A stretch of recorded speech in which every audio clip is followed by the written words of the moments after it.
Now my left hand comes over on the hip, and then my right hand is gonna come all the way over to seatbelt grip. Run, 1, 2, 3. Questions like, who's the cameraman? We are in our 10:30 all levels class right now. Chase, yes. Drive him to a hip though first, Brian. How are you feeling? I'm good, man. Got a little morning crew going on right here. We're gonna have him chasing on some sweeps. I'm trying to make connections, but every time I try to get myself close to Ronan, he's just ripping away and stepping back. Like, how do I play collar sleeve or De La Hiva if every time I sit back, my partner just rips away from me and takes a step back? All I wanna see you guys doing is shifting your feet, and my right hand is gonna reach behind his knee this way. Why? His tendency is to pull away. So this is actually gonna carry me up. As my left hand climbs over, I build to my knee. I talked to Seneca a little bit yesterday. Really? Yeah, he's a wild man. I am not too much around because, I'm a little bit crazy. That one there in the black gi, it's a problem, man. He's so good. He's been doing jiu-jitsu with us like a little over a year, and he's like already some of my best training. Like he'll be on the scene like soon. He's amazing. Yeah, the kid that I fought on the last UFC Fight Pass was like touted as like being super, super fast. So I prepped the whole way, like this guy's gonna be so fast. And I just trained with him all the time. And like he's 5 times faster. Like you're getting the brother war too. These are brothers. So you never know. You never know what you're gonna catch. One of them will likely be bleeding in about 4 minutes. It's 4 brothers and they're all like some of the best athletes I've ever seen.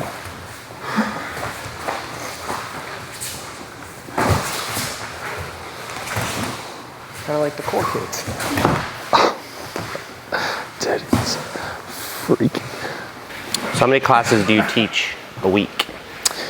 Right now, it's 18 jiu-jitsu classes, but that also means I can train, and depending on like what my day looks like this class, usually I won't roll because it's like my morning class, but then tonight I'll train hard. And then that also lends itself to a lot of the days I can be up here all day. And so like I can do my lifts, do my cardio. Like we have such a nice facility that has like an in-house weight room. And then, so I can drill in the morning, lift weights in the afternoon, do my cardio after, and then train at night and have like a whole day of like professional training, but still also have a job, you know?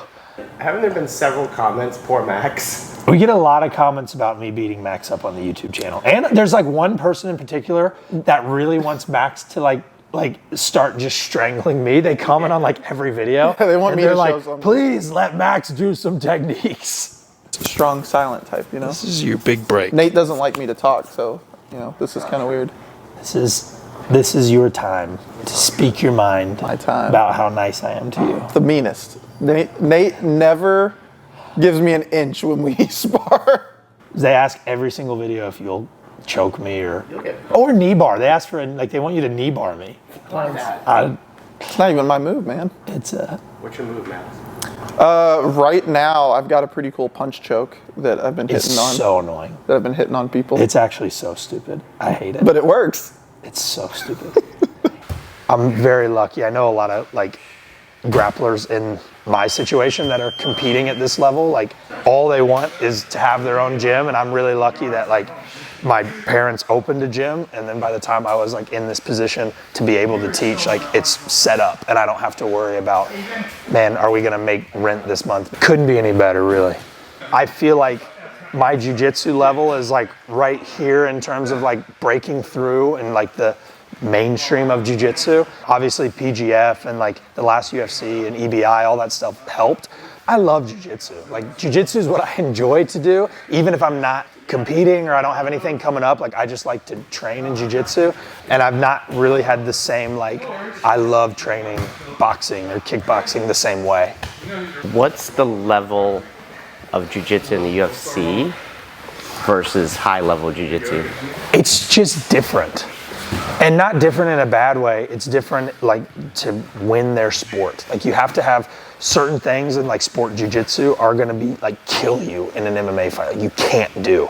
And so what that lends itself to is you're not gonna explore some positions as much, because I know if I'm playing this style of guard, I'm gonna get punched in the face a lot. And that doesn't mean it doesn't work in MMA, it just means you're probably gonna get punched a lot there. And so you see much more of like the old school fundamentals being used, which is great, but you're not seeing some of this new evolution of jiu-jitsu. I think it's just it's a different sport at this point. How many rounds of sparring in a typical class? This class will go anywhere like 4 to 5. If I'm training on the mats, I don't really consider it like a hard training session for me unless I do 6.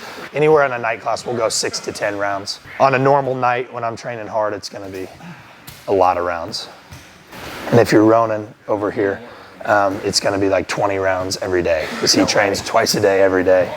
Yeah, that's what's cool about the room right now too, is you kind of have all walks of life, right? You have guys that are new white belts just doing this for fun, and then you have guys that are like, no, I want to be a professional with this, and they all train hard, and so everybody kind of gives each other the right looks. How many black belts in the gym now? I mean, I would say 15 to 20, which is crazy.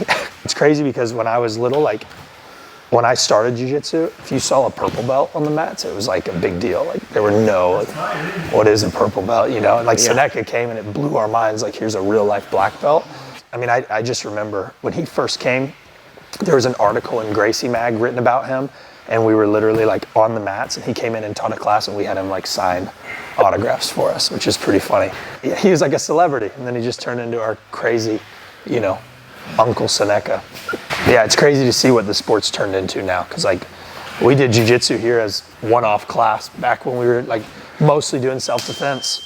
The explosion of it, it's like this room used to be smaller. We moved the wall like 10 feet, and now like this room is too small for what we currently do. Now in 2025, we are expanding again. You want to see the room, the new room? Yeah. Yeah, I'll show you. So we'll be moving in to this room here. Obviously right now it's a boxing room. So we have the whole bag system that pulls out like a full 20 by 20 ring. Once we clear this boxing ring out of here, we're gonna get a new ring for our front room. And then all of this will be gutted out. So all the mats will be gone, all the bags will come down, ring will come out. Obviously jiu-jitsu is like my career and is my life. So how can we make this like a state-of-the-art, just the best facility? It's gonna be insane. Change is good, but it's gonna be weird this being the jiu-jitsu room because, you know, gray to yellow, yellow to orange, orange to green, green to blue, blue to purple, purple to brown, and brown to black has all been like in that room. So it's a little bit weird that this will be now the jiu-jitsu room. I think it's a testament to the sport. If you asked us in 2008, like, oh, we'll use this room for jiu-jitsu. It's like, no way, this room's way too big. Our jiu-jitsu program's tiny. And then this is where we're gonna move the boxing program into. So this is our front room of the building. So my dad had a really good vision for the gym when he started it. So he bought this building and designed it this way of like a 3-room with a weight room. And we'll go in there in just a minute, but it works really well because like, you can have separate classes going on and it's not a distraction. I can teach jiu-jitsu while a kickboxing class is going on. Right. We'll have a new ring that comes in. That'll be up in this corner. And so then this will be full-blown boxing. We got a lot going on. Yeah, I'll show you that other room too, if you want to come. Tell your mom she won't be in the video. Mom, he said you're gonna be full screen on the video. Everyone's gonna watch it and you are in it. I'm not gonna be it. Yeah. You're not. Mom's gonna be the thumbnail of the video. Yeah, sure. So this is the weight room. So this will stay the same, but again, like kind of lending back to where like I'm super, super lucky to have the facility that we have. It's like, this is a perfect weight room for somebody competing in jiu-jitsu. This will be the room that stays the exact same. And I'll be doing a lot of my prep work in here leading up to this next fight. I'm gonna put you on the microphone? We could mic up Mom. Why?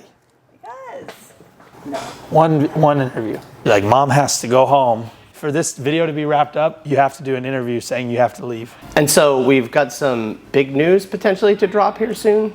Big news, hopefully next few days we can talk about it. Something big on the horizon. It'll put us right back into camp and it's gonna be pretty big. We're gonna be filming some of our daily struggles of me beating up Max. Or me. Guys, Max is broke. And for him to not be broke, he needs you to like this video to pay for his college tuition. Can we just hard edit it? To like, subscribe, and click the bell. I don't know what the bell does on YouTube, but click it because I guess it helps this get views. I need that because we need some more of those.